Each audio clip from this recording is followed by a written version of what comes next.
இப்போ இந்த கூட்டணியில் இன்னொரு கட்சி இணையுமான்னு அவங்க பெரிதளவில் 2 கட்சிகளை கூறி வைக்கிறாங்க. ஒன்று பாமக ஆட்டோமேட்டிக்காக வந்துருங்கிற ஒரு தேவை இருக்குது. இன்னொன்று வந்து தாவேகாவை எப்படியாவது உள்ளே கொண்டு வரலாம் அப்படின்ட்டு.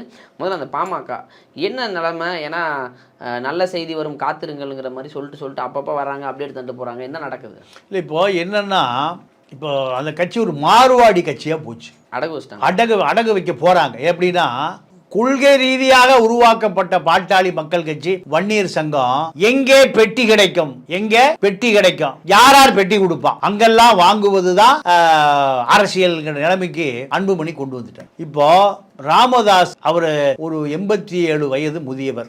இந்த முதியவருடைய ஆலோசனையை பெற்ற மகனே கேட்க மறுக்கிறார் என்கிற செய்தி வந்த பிறகு அத்தனை தமிழ் வன்னியர்கள், நான் சாதியா அவர்களை நான் பிரிக்கல, நான் அந்த கட்சியில் இருந்தவன் தான். அது ஒரு தமிழ் சாதி கட்சி. இந்த தமிழ் சாதி கட்சி வட இந்திய கட்சியா மாறிடும்.